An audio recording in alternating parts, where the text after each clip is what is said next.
Why is it a competitive advantage and not just a moral obligation to become an ethical organization? The truth is this: companies that establish ethical climates in the workplace reflect it in their strategy, service, culture, and bottom line. In the inaugural webcast of the HCI Learning topic, Leading Ethical Organizations, underwritten by Aptima, Alexander F. Brigham, Executive Director of the Ethisphere Institute, focused on the many human capital and other business advantages of creating ethical climates in the work environment.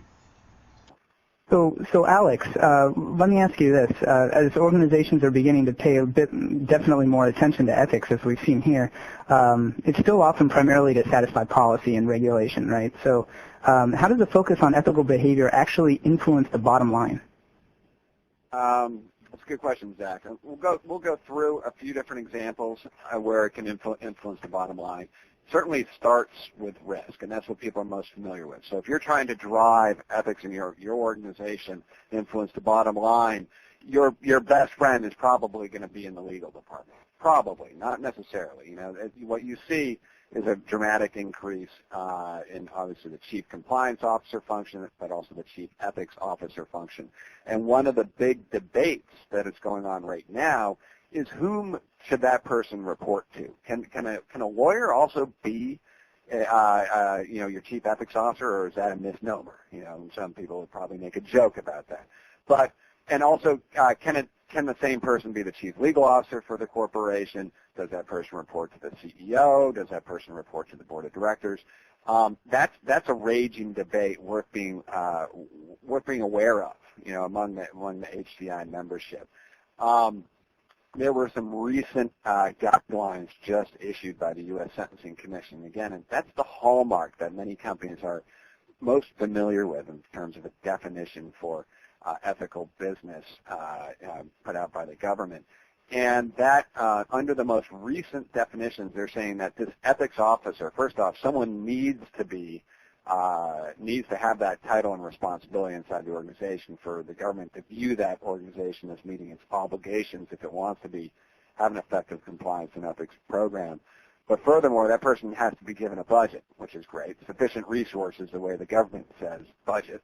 And finally, what they're saying is that that person should have access or possibly even directly report to the board of directors. And that is a big step, because one of the number one challenges for companies and people who are trying to emphasize ethics inside the organization, whether through the legal or the HR department or even marketing or elsewhere, is how do we engage at the very highest levels of the organization? Because without engagement at the very top, it's very hard to have an impact throughout the whole organization. Of course, you're engaging at all levels, but all levels need to include the C-suite, the CEO and the board of directors. And when the board of directors involved, that's a terrific first step, Zach.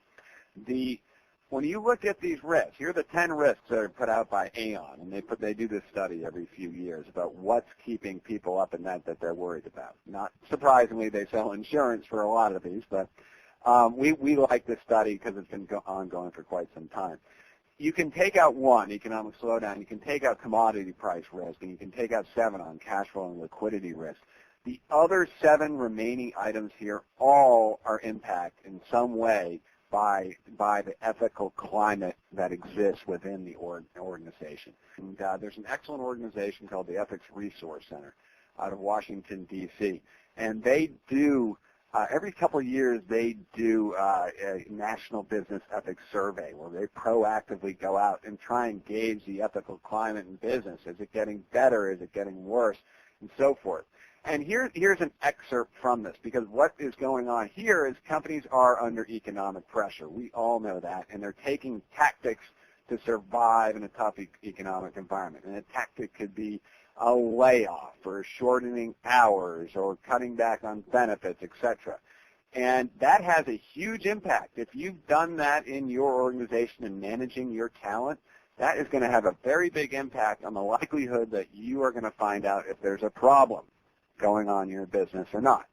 So when you look at this chart, here's what you have. Percentage of U.S. workforce observing misconduct and not reporting it. So they're seeing fraud, or they're seeing harassment, discrimination. They're seeing illegal behavior with competitors, whatever it might be, intellectual property being stolen, whether small or large. If the company hasn't taken any of those tactics in the recession and they're doing well, you still have 29% that have observed misconduct, and 24% of them aren't saying anything. So the vast majority of them, if you have been subject to one of these tactics, as the majority of companies have in the U.S. during this economic crisis, 55% of employees have been observing misconduct in the workplace. That's a huge jump, so it has a huge impact. It's almost doubled the likelihood that somebody's skirting the rules to try and survive. And it's not always just willful evil intention. You're talking about people who feel pressure to make quota, for example, for the quarter. So they might maybe do a side deal with a customer or something like that. And of those, the big majority of those who are observing it are saying nothing. They're mum. So you could say of those companies that are taking these sort of tactics, over half of them are misconduct realized, and over a third, the executive leadership team has no idea. Ethical leadership has a big component on the protection of intangible property.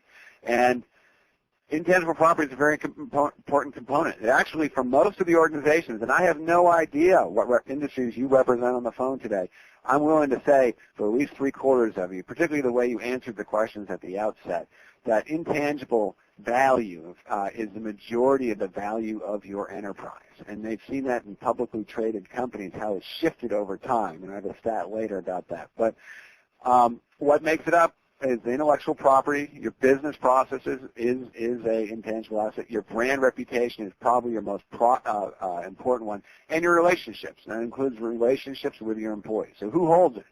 You have your employees, you have your agents, third-party representations that might represent on your behalf. Your suppliers may have your intellectual property under a confidentiality agreement and so forth because they help you produce your products. Well, guess what?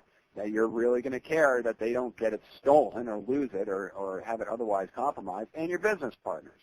So, we talk about business ethics, trust, and action. We've seen a number of situations. Right now, there's a lawsuit going on in California around theft of a high-tech product. And what happened is the employee left, and they went to the same supplier, and the supplier said, wait a second, you want us to spec out and build this product for you.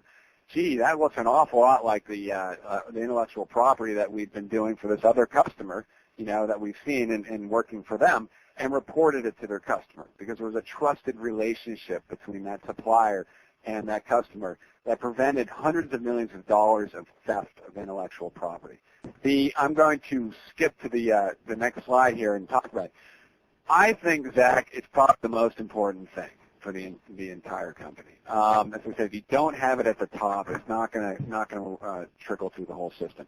There's different ways you can look at it. The tone starts there. It's in the code of conduct. It's in the leadership engaging on that issue and not engaging by talking about it and then wink, wink, doesn't do anything. You can change culture through a learning moment, a teachable moment.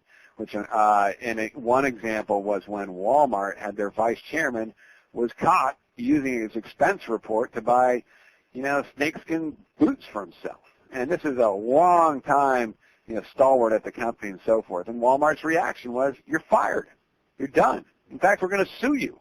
And that single message, that single event sent such a huge impact across that whole organization that we're all in this together and actually had a very positive impact on the culture within Walmart.